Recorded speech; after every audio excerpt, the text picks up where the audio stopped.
I'm Suki, the Brown-Eyed Stitcher, and I'm here today to talk about tent stitching.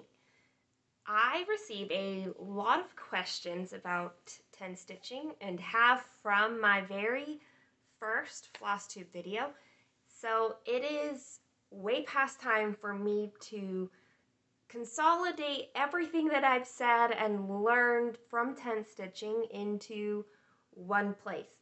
I don't claim to be an expert, and I don't claim to give you all the information, but I can get you started, and I think I have figured out a really good way to help explain some of the differences and some of the things that can be really confusing about tent stitching.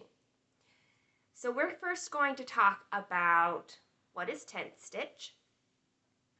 We'll cover the 3 types of tent stitching with some examples and talking about the pros and cons of each method.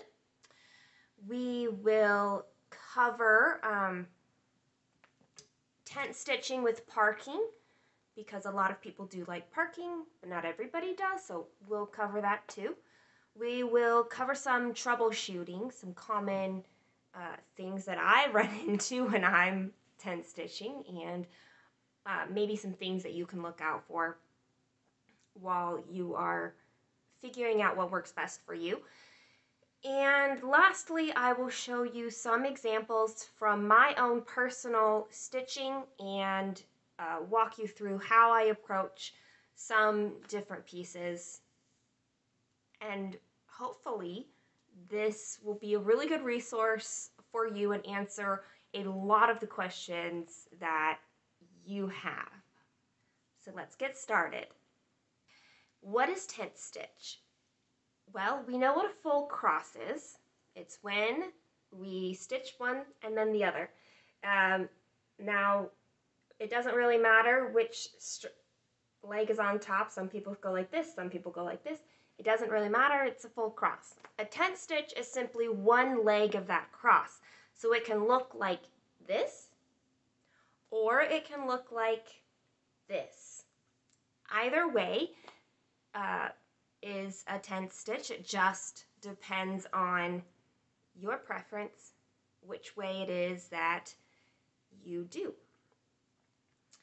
There are 3 kinds of tent stitch, and when we say kinds of tent stitch, it's really how you stitch the tent stitch. So from the front, they're all going to look like this or like this, but from the back, it's going to look different depending on which way you approach it. There is the half stitch, the Continental Tent stitch, and the Basketweave Tent stitch. So let's move on into the demonstration portion of this video. I will demonstrate each of those tent stitches, and I haven't even stitched it up yet. So I'm going to do that on camera so that you can see how to stitch it, and we'll cover what it looks like from the back.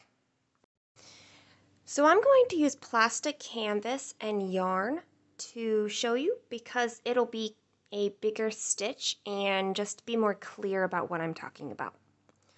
The first one I'm going to demonstrate is half stitch, and maybe I'll try to demonstrate this going in both directions, but okay. So if this is the direction that you are going to make your tent stitch, then you are just going to follow along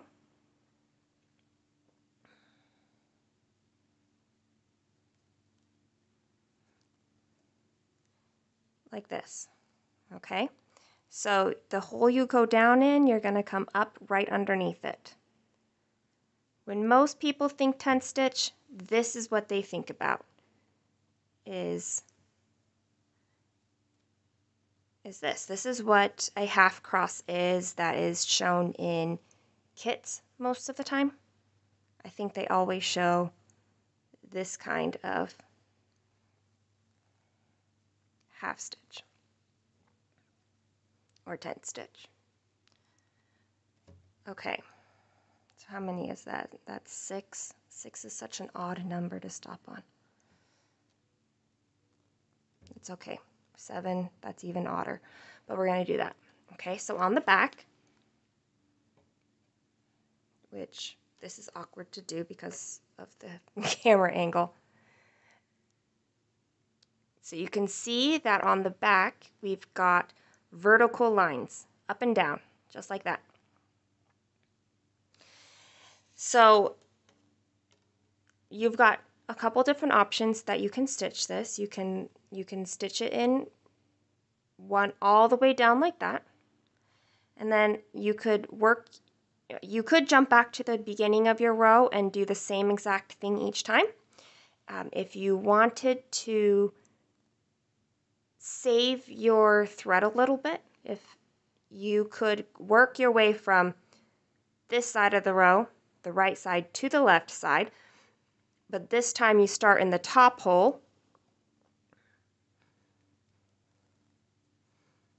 and go to the bottom hole, top hole to bottom hole, and this will still create your vertical lines in the back and will just save you a little bit of thread from jumping all the way back here to the beginning. One benefit of doing a half cross stitch is that it's very easy. You don't have to think about it too much. It seems very familiar because it's simply half of a cross, which you're already used to. For me, this would be my bottom leg of my cross. For others, this might be their top leg of a cross, but for me, this would be my bottom. I only say that because to my eye, it does make a visual difference, and it might in your preference. From the back, you can see you've got 2 rows here of whatever this is, half cross. I'll do one more of this one.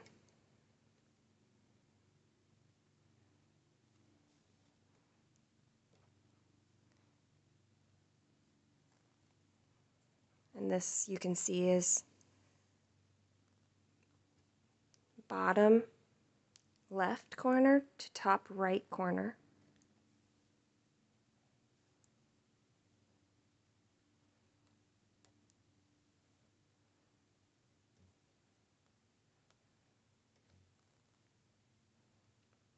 I cut my yarn too long, but I didn't know.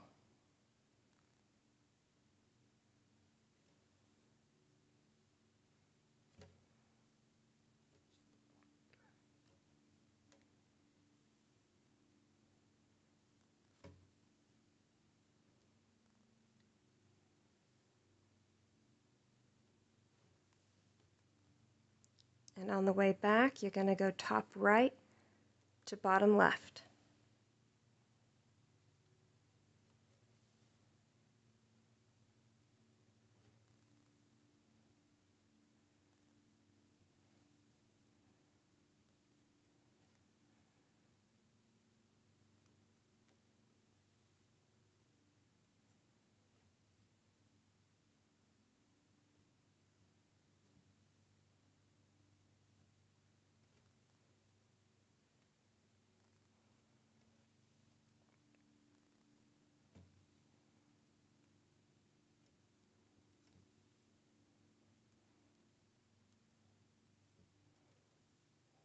Like that.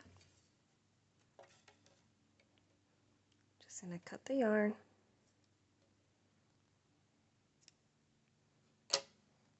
I'm not going to run it under threads or anything because it's not needed for this demonstration. I want you to be able to see the clear back and all those vertical lines. Now, for those of you who need a visual demonstration of the other way, I will do that now. So one thing that it's important if you want to do half cross stitch but tilted the opposite direction, you're going to need to start on the right hand side. I'll leave it. I'll come down here. Okay, so bottom right.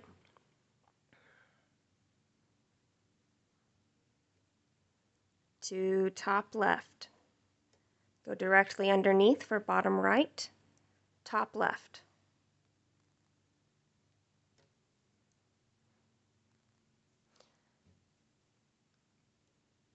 Personally, this is the direction that my tent stitches go because when I was first learning about tent stitching and playing around with it, the other way looked unfinished to my eye. This is the bottom leg of my cross. This is the top leg of my cross. So seeing just this made me feel like I was not finished or that something was wrong with my piece. It just looked off to my eye. So for personal reasons, that is why I decided this is the direction that my tent stitch goes. Now when you're heading back in the other direction, from left to right, you're going to go top left to bottom right.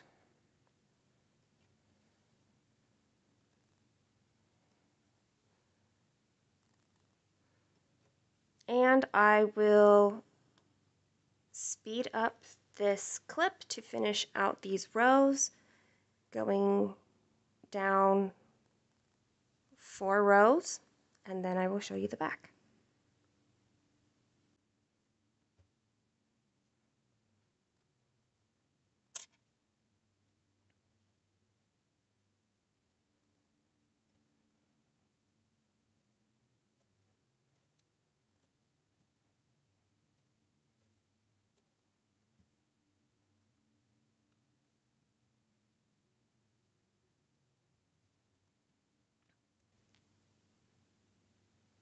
Okay, so I'm nearing the end of this example, going top left to bottom right on this particular row. And again, if you don't want to snake back and forth like I've done in today's examples, you could just jump right back to the start of the row so that you're always working in the same direction. That's complete personal preference. Now on the back, you'll notice that they look exactly the same with this vertical line. Okay, this is how you will know if you are stitching a half cross. Some of the benefits to stitching a half cross is its ease. It is what is already familiar. It is also a pretty out of the 3 types of tent stitch, this one is medium in terms of warping. There's one that's worse and there's one that's better.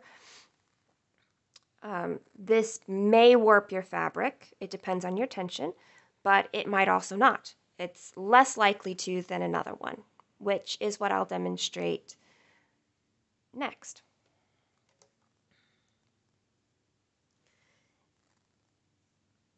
This is also going to take the least amount of floss out of all 3 methods. So if that is important to you, that's something to keep in mind because it is over 1 on the front and over 1 on the back.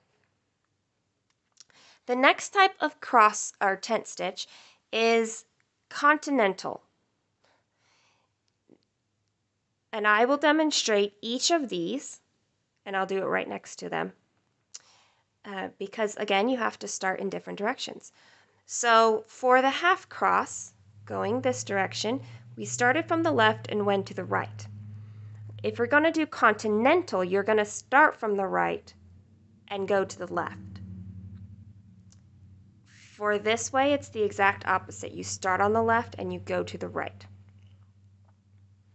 So we're going to just start over here. We're going to go from the bottom left corner to the top right corner, which is the same that we did over here. But this time, instead of jumping down right below it, we're going to jump to the left.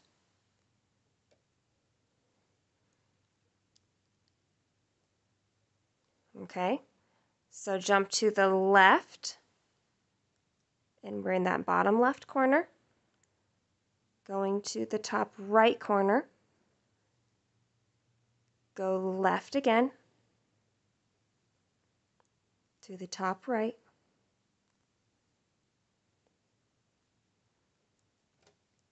and I'll show you in a couple stitches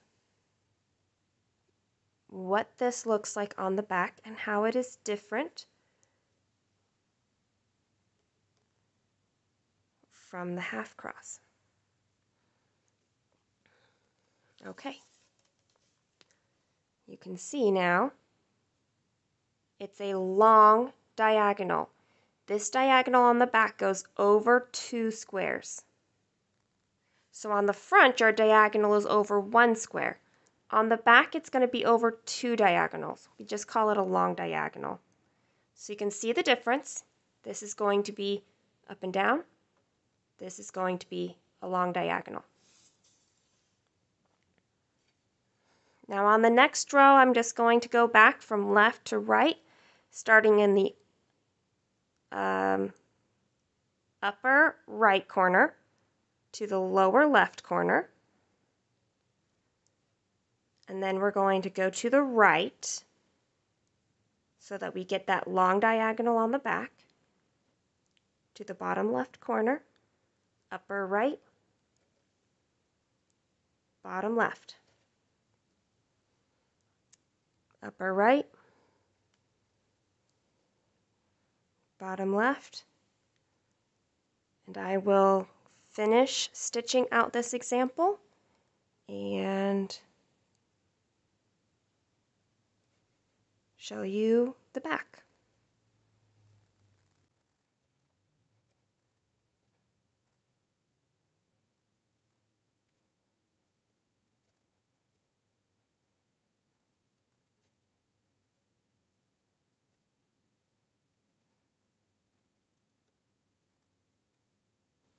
Okay, I am approaching the end of this example.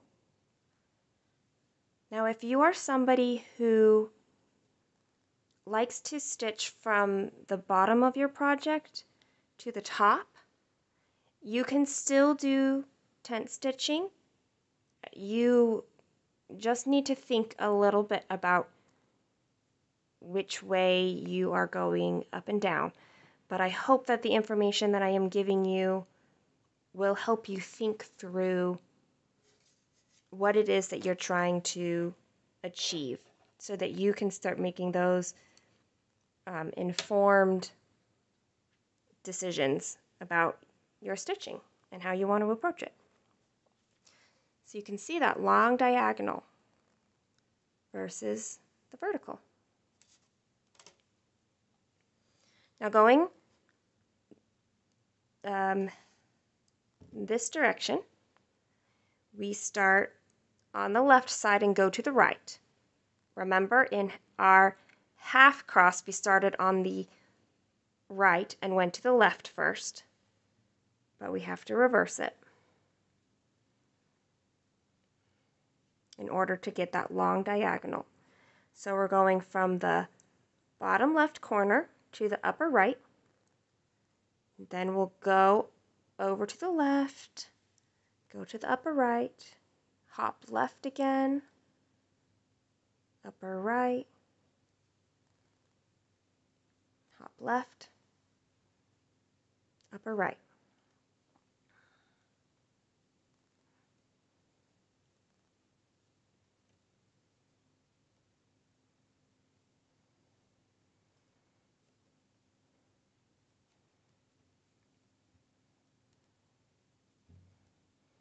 And when you get to the next row, you're going to go upper right, bottom left.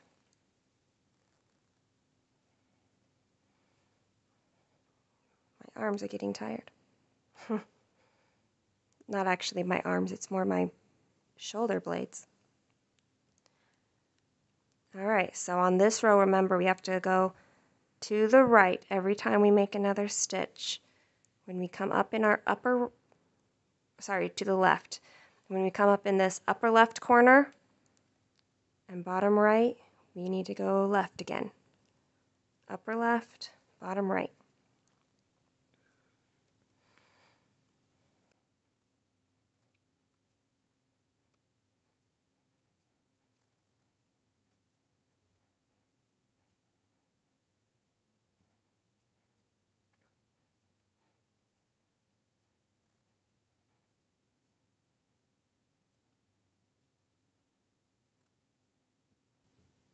Okay, here we are at the end of the Continental Tent stitch.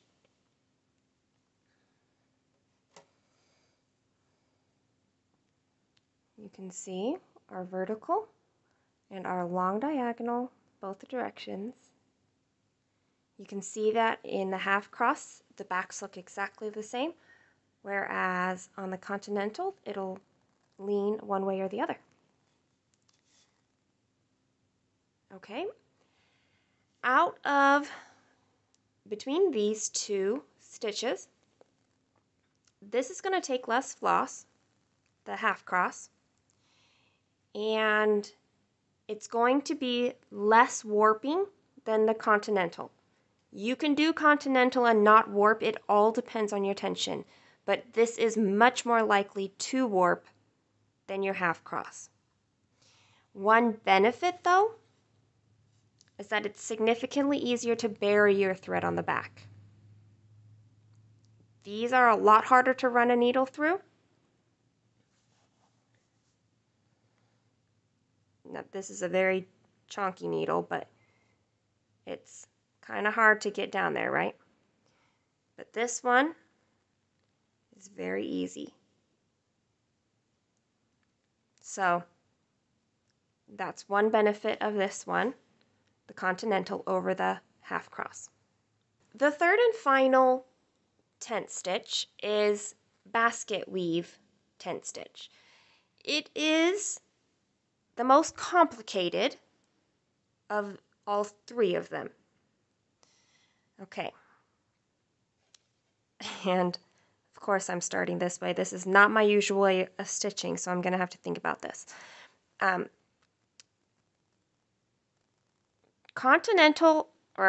Basketweave tent stitch. If you are stitching in this direction, you are going to start on the right side of your pattern.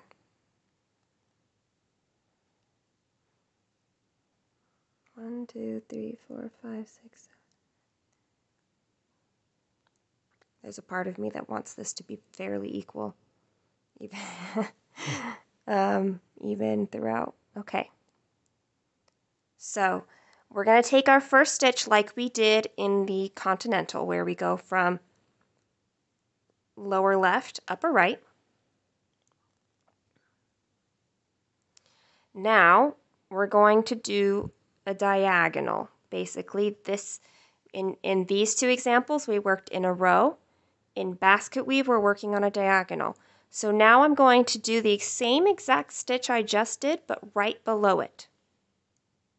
Okay? Right below it.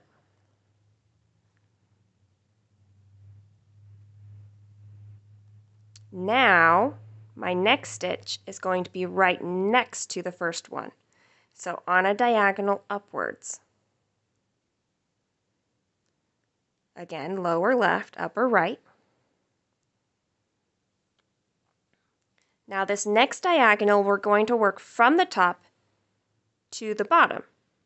So, like Continental, we're going to hop over to the left, And now we're going to go down 2 holes so that we are underneath that middle stitch on the top and this second stitch on this other row, like that.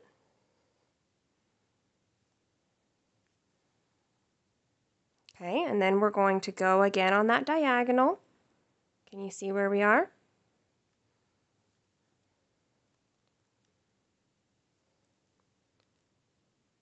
The next diagonal, we're going to go from the bottom up to the top.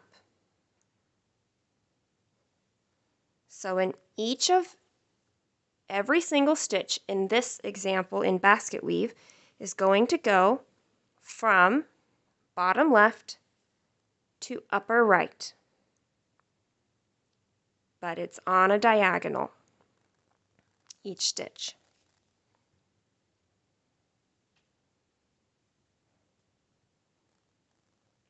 So there's no switching whether you're starting from the bottom or the top like there was in both the other examples.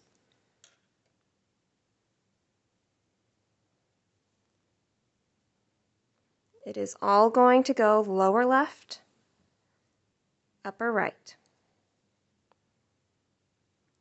And continue on this diagonal each time.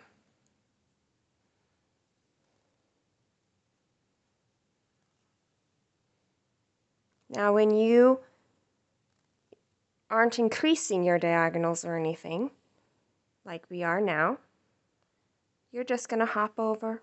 It's still the bottom of the next diagonal, wherever the bottom of the next diagonal is.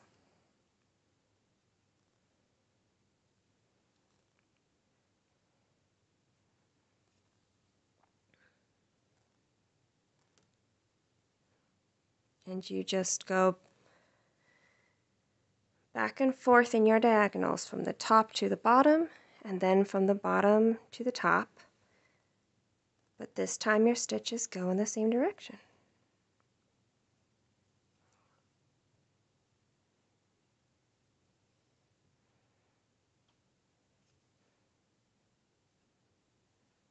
Okay, this is the last of this diagonal, and then we're shrinking the diagonal again.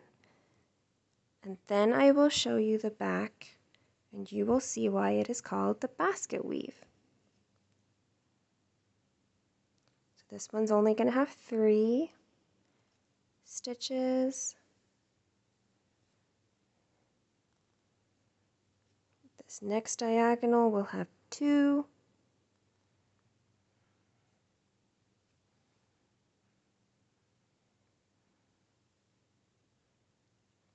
And this last one will be 1.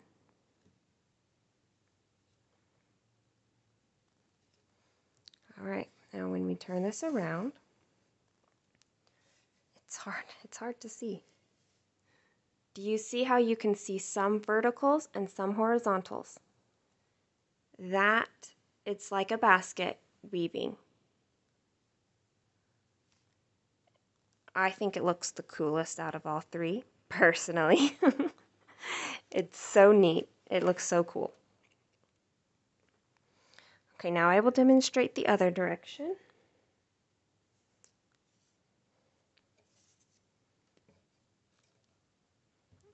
So if you're slanting this way with your tent stitches, you're going to start on the left and head to the right. We're going from the bottom right corner to the top left. We're going to go right directly below it and do a stitch. Bottom right, top left. And then we're going to go 2 over on the first row to do bottom left, top right. And then we're going to hop to the right and do one of those. Go down to the next row and down to the next row. There's like a little hair sticking there. and down. One more. Now we're going to go over. So when we head back up this diagonal, we're going over 2 squares. Over 2 squares.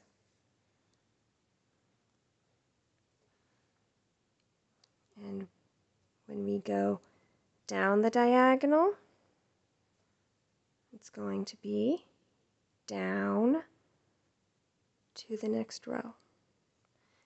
Down 2 squares.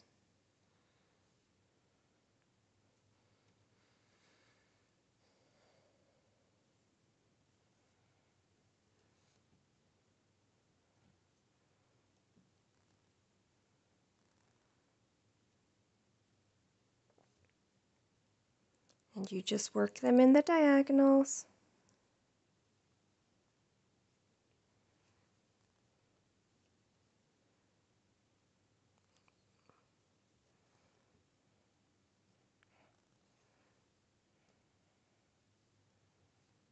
Going back and forth. Your diagonals, going up a diagonal one way and down the diagonal the next. That one I slipped where my needle was, and it pulled the stitch funny. There we go.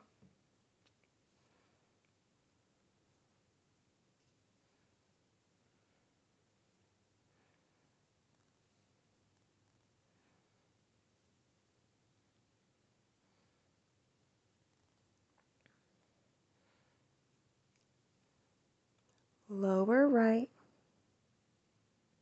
upper left, lower right, upper left. These diagonals are the ending ones, so they're shorter.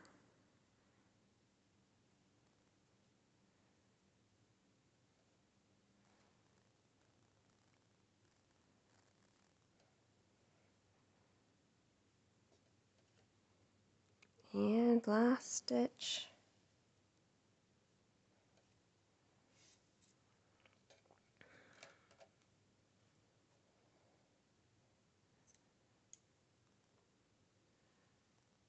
All right.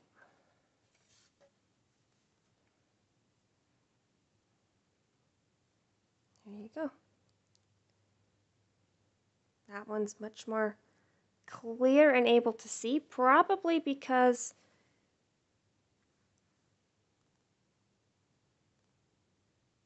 well, I was going to say because this is my normal one, but I wonder if I stitched that one wrong.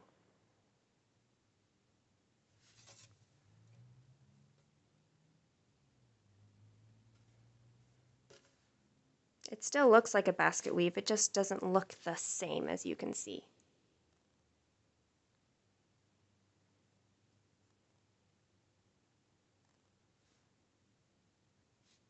I wonder to see if I can figure this out. I'm not afraid to do this while recording and learn something new. I really don't stitch that direction, so I wouldn't be surprised if I got it wrong. I wonder if it makes a difference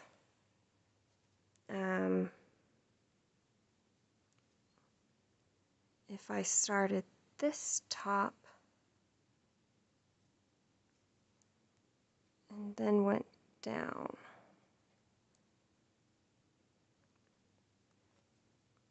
I won't do a full example for this one, just enough to where I can see what it looks like on the back.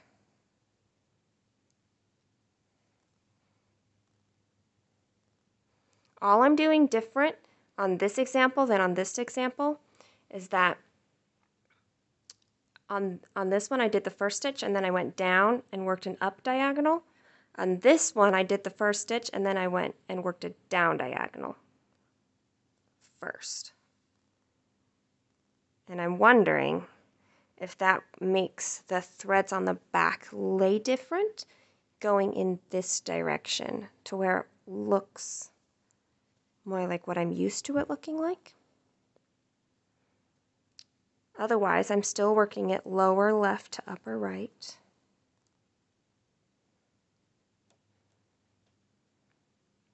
Let's see if that's enough of a... That actually looks a lot better. Although I don't know how I wound my... Oh, no, that's just that's the beginning thread.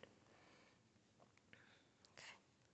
I'm going to do one more diagonal. This one's an upwards one.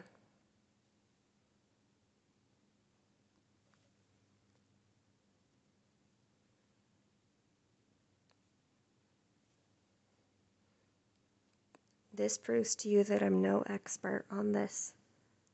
I just have learned some things, and I'm happy to share what it is that I have learned and observed over the couple years that I've been tent stitching.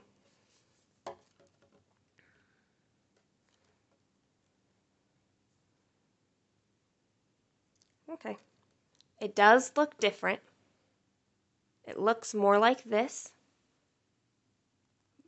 but I don't think it particularly matters. I think it's just which one is becoming more dominant of a up or an over. So there you go. There's some information for you. All right. Some benefits and some negatives. Basketweave is obviously going to take the most floss out of all of them because on the back you're going over 2 all the time. No matter what, it's always going to be over 2 and in different directions. I don't know that it takes much more than Continental, but either way, both of these will take more than this. Now, in terms of potential to warp your fabric, this is least likely to warp your fabric. Now, warping is caused when the pull of your stitches causes the fabric weave to get like angled, whichever way it's getting angled, right?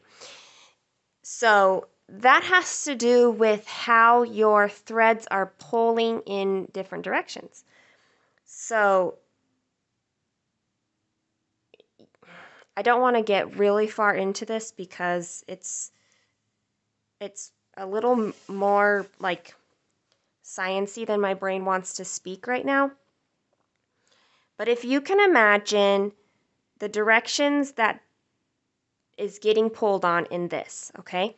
So your threads, vertical and horizontal, are getting pulled in different directions when you stitch a half cross. It's getting pulled both in a downward angle and in a diagonal angle. On Continental, it's only getting pulled on a diagonal angle. Either way, it's a diagonal. These you're pulling in a diagonal and a vertical over the whole thing. One reason why I like this over this is because one is, if you can see, this is going to look a lot more dense, more full than this. And that is simply because there's a lot more, in this case, yarn covering the back of here versus this. You don't have as much yarn covering the back, so it can't cover some of that light showing through the holes, but Basketweave can. It's also the way that it's pulling on the threads, it just helps it all be more stable than half cross. Okay, so there's going to be benefits and negatives to all of these. Oh, the other thing is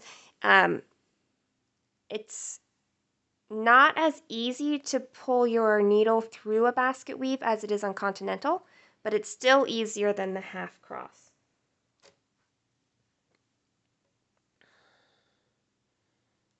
You just kind of like that, see?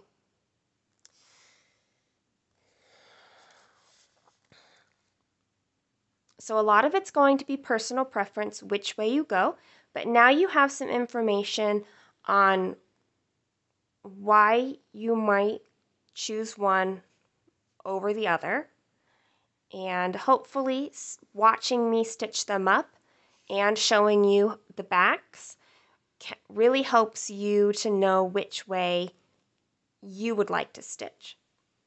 If you do work from the bottom up, you can still do all of these. You just may start in a different, like, up or down way than I did. Okay, so it's totally possible. I'm just not going to demonstrate from the bottom to the top in this video. Now, depending on which way your tent stitch goes, and which method that you're choosing to stitch might change where you start on your pattern. You might start on the left side, but it may make sense for you to start on the right side. It just depends on which method you are choosing to stitch. All right, I hope those demonstrations were helpful for you to understand the differences between the types of tent stitch and why you might want to choose one or the other. I really now just want to briefly touch on how you might tent stitch and park. This isn't a parking tutorial, so I'm going to make an assumption right now that you have a basic working concept of what parking is, and because it would be too much to demonstrate that for this video right now. I personally have found that stitching in a diagonal, now I don't mean the type of tent stitch. Okay, if you know about parking, you know about like working in columns or working in a diagonal or usual, I suppose a row, but one of those ways are the ways in which people will typically use parking. I have found for me that working in a diagonal and parking will leave diagonal lines in my work. However, I have noticed, and I don't have a lot of experience in this yet, so keep that in mind when I say what I'm about to say. I am noticing that if I work my tent stitch in a column while parking, I don't see column lines. And I've kind of thought about this, and I think it just has to do with how your stitches are pulling the fabric threads and how it's working throughout. I'm sure somebody could probably think through that more deeply than I have, and maybe have better language to explain it. But I do think that it has something to do with how the tent stitches pull the fabric in different ways, and for some reason on a diagonal, at least for me, I don't know if other people have tried this, at least for me, I notice a diagonal line. Actually, I have heard from other people that they see it too, so it's not just me. But working in a column, for me and for others, doesn't leave column lines. So you can absolutely park with tent stitching. You just may want to consider either parking in rows or parking in columns, and not parking on a diagonal if you are tent stitching. I said I was going to cover troubleshooting, but now I can't think of what it was that I was thinking of. If you notice that you are experiencing warping, you can, right in the moment, work your fabric to kind of straighten it up again, and then change up how you're stitching to try to avoid that warping again. The other thing you could do is stitch it on a frame. Keep your fabric very tight, and it's less likely to experience some warping. You can also keep in mind that when you're finished your piece and you wash it, you can do what's called blocking. If you've worked with knitting or crochet, you understand why you would block, but you wash your piece and then you shape it to the shape it's supposed to be, and you pin it down and you let it dry into that shape. So that is a way in which you could fix some warping if you are experiencing it. Now, if you are experiencing a lot of warping, it could be your tension. If you have a tight tension, you're going to experience more warping problems with tent stitch than if you can loosen up your tension a little bit. It may be worth it to you to try to loosen up your tent stitch or your stitch if you want to try a tent stitch.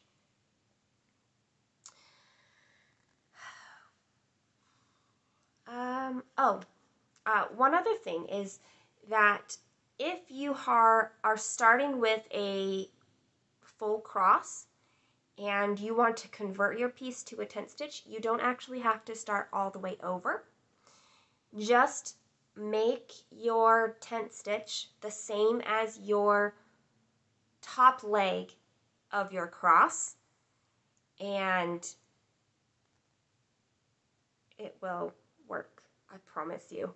I will show you an example here in a little bit of where I have done that personally, and I'll tell you why it works on that. But you don't have to start all over again unless you have decided that you want your tent stitch to be your bottom leg.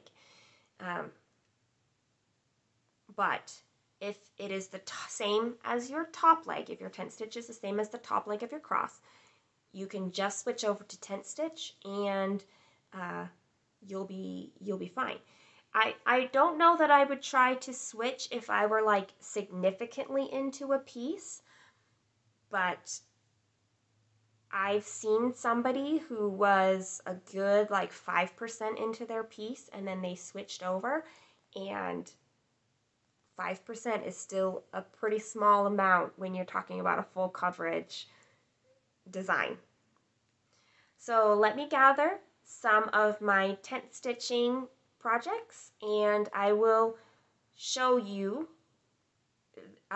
them, how I approach them, and hopefully give you some ideas on how you might approach your own tent stitching with your pieces.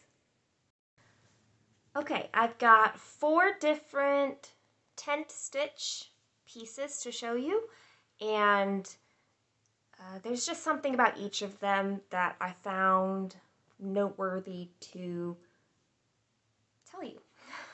Okay, so this is tent stitch, and what I wanted to point out about this one is that this is the piece that I converted from full cross into tent stitch, and it's really hard to see it on camera. But over here, the first, I think, 3 columns, yeah, about to here, these first 3 columns, that is full cross. The rest of this is half. Well, not half cross, it's tent stitch. And as you can see, it's the very top corner of what is going to be quite a large piece, because this is only half of the fabric width, and it goes on like it's all rolled up. But so it's a very small part that I had done in full cross, and the reason I switched was because this is 2/2 full cross, which means 2 threads, no, sorry, it's 2/1, 2 threads over 1 fabric thread. And it was very, very bulky. This is 25 count. And I didn't like how the stitches were lying, and it was like all bumpy, and I was seeing column lines because I was stitching it in columns.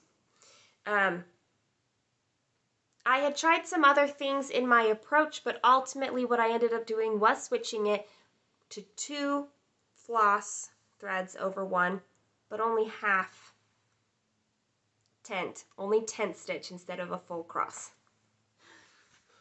And so the majority of all of this, well, the majority of all of this, which would be about this much, is tent stitch. And you really can't tell. So if you have a piece that you're in a similar boat, then it is totally fine to try. Like, if you're going to scrap it anyway, why not try to convert it? Because you may end up deciding that you don't even like it, the tent stitch. The other thing that you could do, though, is you could try 1/1 full cross and try converting that and see if you're okay with how that looks converted. Because that is also something I tried on this piece. It's just that ultimately I went with the 2/1 tent stitch, and for me, I loved it. So this is on 25. This is also 25 count. And this whole thing is stitched 2/1 tent stitch. Okay. And from the front, they just look like tent stitches. I just wanted to show you on the back. This is what the back looks like. Okay, so this one has a lot of places where it's a single color. You can see it in here. It's a lot of the same color or the same like few colors. And if you can see, I was doing Continental for quite a while, actually. I did Continental. So you can see that these are long diagonals. You can see them both this way, and here you can see long diagonals stitched this way. You can see them again over here. So this in large chunks of stitching, you can see that. One thing I didn't talk about in my demonstration video is basket weave can feel difficult in an actual pattern. It's one thing to stitch it in one color. It's different when you're stitching it in lots of different colors. And I still do it on these pieces. So I've pretty much converted to basket weave wherever possible. And because I just want to minimize the amount of warp potential for warping. And I just think it looks really cool, honestly. So if you can see back here, you can see places like here where it's Continental, but then you can see places like here and here and here where it's basket weave. So I just wanted to show you on this piece the difference in the look between the two, because this piece did have like block color stitching on it. I just wanted to show you somebody else's tent stitching. This is my daughter's, and it's 25 count, and she's doing tent stitching. And I just wanted to show you what it looks like from somebody else's stitching. I'm not entirely sure how she's approaching it, but here's her back. And you can just see that it looks different from mine. If you have watched my Flosstube videos, you'll know that I work on a supersize max color heaven and earth design chart. You'll also know that I must really love you guys in order to take this off a stand when it's not my regular update video. So, not only that, but I had to unroll it in order to show you what I wanted to show you on this picture. So, there's one very specific thing I wanted to show you, but this is all tent stitch, okay? Now specifically, I want you to see up here in this very light colored cloud. And I don't think that this is going to show up on the camera, so you're going to have to kind of take my word for it. So I decided I was looking for ways to improve my tent stitching, and I just happened to be stitching in this area at the time of this attempt, and I tried doing it in diagonal. So this lightest color, I don't remember what color it is, but this very lightest color, I tried stitching it in diagonals. The diagonals run this way. In person, when there is a light behind it, I don't have any way to demonstrate this. I can see the diagonals. When I put something behind it, like my hand or paper or something, and I put a hand behind that, the diagonal kind of disappears. But it was something that was very noticeable when I was stitching it. And I was like, okay, but is that just because it's light colored or because it's the diagonal? And I did test it somewhere else, and I can't remember where that was. Oh, it was on Queen of the Night. Queen of the Night I tried. And again, you're not going to be able to see this on camera. It really doesn't show up on the camera very well. But I started this piece in diagonals, and I got to about here when I was seeing every single diagonal line. And so I stopped doing that, because that told me it wasn't just the light coloring. It had something to do with the tent stitch itself, just not working with the diagonal. So I stopped doing that, and I just continued on with a different approach with that. But yeah, I wish that this would show up more, those diagonal lines. I'll show you, maybe we can see it on the back. You can definitely see how you can see all those lines. When you cover it up, I think it's because you're covering the light show where those diagonals meet, and that's why you can't see it so much. It's less obvious. So once I go to frame this piece in 2 years from now, I'm not real worried about it. Plus it's a cloud, so I'm just going to say it gives it some texture, and we're going to go with it. The one thing I forgot to demonstrate from earlier, this has to do with how you decide to actually work through your pattern, which is a little more complex than I feel is good for the scope of this particular video. I also touch on it a little bit in my various Stitch With Me videos that are on my full coverage pieces. So if you're interested, you can check those out. or you could leave a comment and I'm willing to do a video specifically on how you could approach a pattern or how I approach a pattern. Also, I could demonstrate how I would do it with parking. I'm totally fine with doing anything like that. Just let me know if there's interest.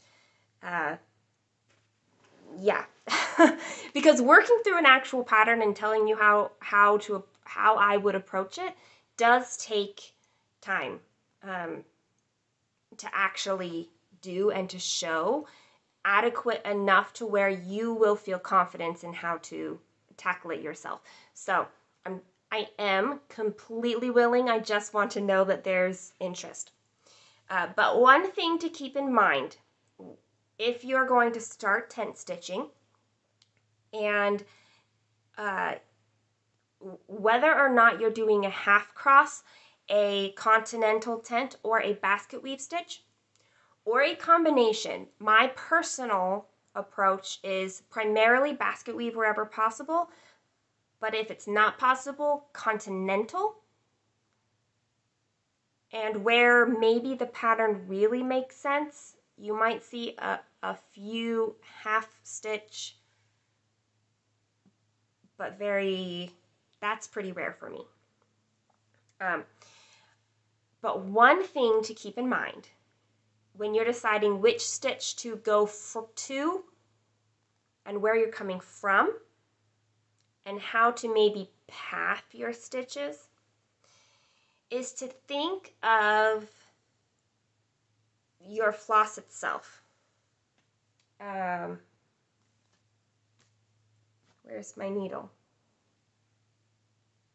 I don't know where my needle is. It's a really big needle to not know where it is. Okay, I will just not use a needle. Good thing that this is yarn. Okay, so here's a stitch. Of course, I chose a very light thread for this demonstration. Here's a stitch.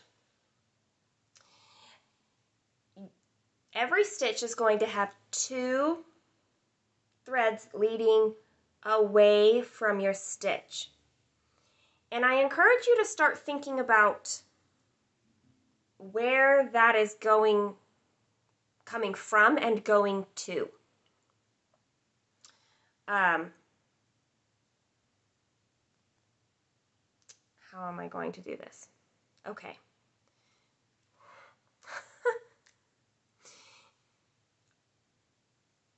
If I take this strand, which is coming off the top of this stitch, if I take it and I go to the bottom, like if I were doing any of the stitches that I demonstrated before, if I went like down here or anywhere that's below this stitch, then it kind of shortens the leg. Okay. If I were to choose a follow-up stitch that was higher than that, so it's coming up here, then it's elongating this leg. Do you see how it's now longer than this?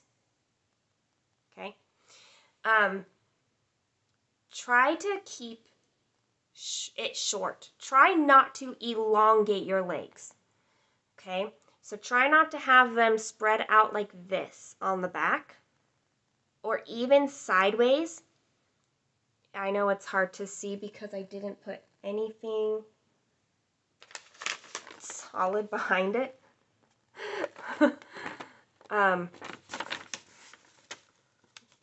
So if you elongate your legs like this, okay, I encourage you to try not to do that, but instead have it shortened like that. You can also play around, But if you notice, like if you were to go out to the side, that also makes it look a little odd. There's a couple reasons why I encourage you to start thinking about not elongating your leg. One is that it makes it really hard to come up in a stitch that you've already stitched in if your leg is elongated, because your floss in the back is now covering up all these holes that you might have to stitch in still. And now it's in the way, so your needle has to now like figure out how to get in it. Whereas if it's like this, you now have a lot of hole in which your needle can still go through. I really wish I knew what happened to my needle. I have another one. This one's an even bigger needle, so I just wanted to show you, like, you have a lot more space versus here where now my needle is like, where am I? Right there. Okay. So that will help your stitches to lay a lot nicer from the front if you can avoid having elongated legs happening, okay? Which is why sometimes I'm doing basket weave or Continental or like kind of ninja. The ninja ones are the hardest because sometimes one of your legs is going to have to be elongated. So I just try to make sure that it's not going to be both legs elongated, or I just decide to leave that ninja stitch until I'm closer to that area or have more of that area filled in, and then I really will start a thread just for that single stitch. But if I can grab it because I've got a bunch of stitching up here with that color and then I need to get one right down there, then I'll try to make it happen so I don't have to start and end a thread. Yeah. I hope that I have answered every question that I've received about tent stitching. And that I've been able to explain things in a way that makes sense and is clear to see the examples, or at least mostly clear to see the examples of the different kinds of tent stitch. If you do have any questions, reach out to me and I will be happy to try to help out. And like I said earlier, if there is any interest in a more specific aspect, like how I do actually approach a pattern, and I'll tell you, it depends on the pattern. I stitch them all kind of differently. Or how I would park with it, which again is something that I am doing on some pieces. So if you want to see anything like that, don't hesitate. Just let me know, and I'll be happy to do it. I just need to know what you guys need more help with to understand how tent stitching may or may not work for you, or if you are coming up with any trouble with tent stitching. Hopefully I've been able to help or can continue to help you. So thank you for all of your support and your love. My love to you. Have a great day.